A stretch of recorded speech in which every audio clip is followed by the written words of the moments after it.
Hey guys, so today I have 4 new coins and they are all gold sovereigns.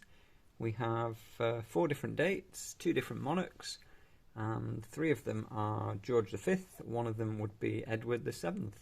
So let's take a look at Edward first, and this particular coin is 1902 and it's a Sydney mint mark. So this is the first available year for Edward, and if you look just above the date you'll see where the Earth is on the picture, just below the horse's hind hoof. That is where you find the mint mark.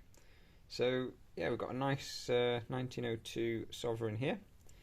Just a bullion coin. It's not proof or anything like that, but we see we've got some good detail, and you can see a little bit of detail in the hair. Sorry.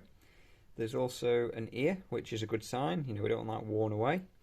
And yeah, nice looking bullion coin. So next we'll move on to George, and I've got a little bit of an interesting spot the difference for you with George. So we've got 4 different dates there. We've got a 1914, we've got a 1917, which I think unfortunately it's Perth, not London, and then we've got a 1916 here. So Georges were available up until 1932 from 1911.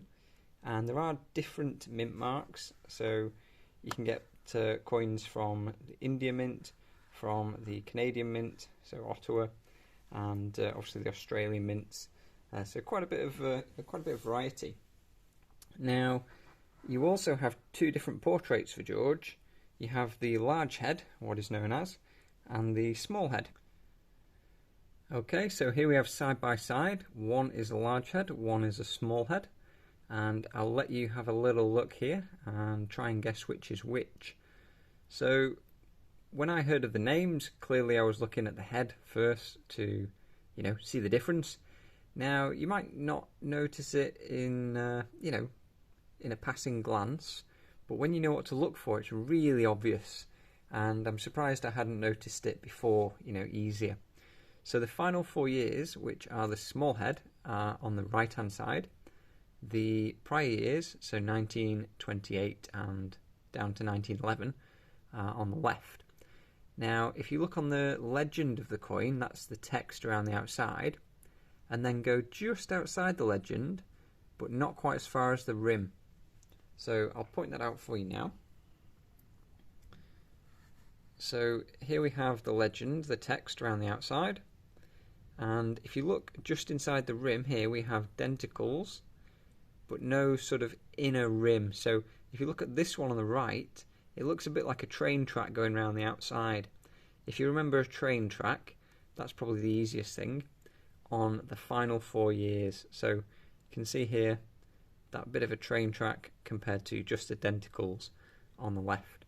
So it's possibly more obvious just due to the lighting that you can see up in this top left. You can see those denticles better, and again you can see just on the right hand side it's more like a train track. So that is the main difference and the sort of first difference I notice. Now it's a good way of checking your coins. Again, if it was a really clever counterfeit coin, then perhaps it wasn't clever enough to check on the other side and things like that. But they might get the portrait right, they might get the horse, St. George on the other side looking okay. But that is, a really good bit of detail to know, and that is the difference that really puzzled me for quite a while on the 2 different heads of St. George. Not St. George, King George. So that is the George sovereigns, and like I say, the 1902 is the first one of Edward.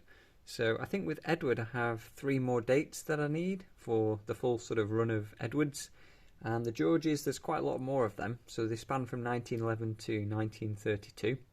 And yeah, if you're going for all the different mint marks, combinations and things like that, then you need some pretty deep pockets for good examples of some dates and some mint marks. And yeah, if you are interested to find out a bit more, I've picked up a few books recently, so I'll mention those in a few upcoming videos when I've had time to take a bit of a deeper look. And we've got plenty more sovereigns coming up actually, so I know I was buying a few more 1 ounce coins around sort of Christmas time just due to what was available at better premiums. And yeah, sovereigns have they've come a bit more available perhaps. You might say a few more people have perhaps sold them recently, or maybe, just total coincidence that I've come across them at the right time. So I hope you enjoyed the video. Let me know your thoughts. Did you spot the difference between the two Georges, or did you learn something new today? We'll talk soon.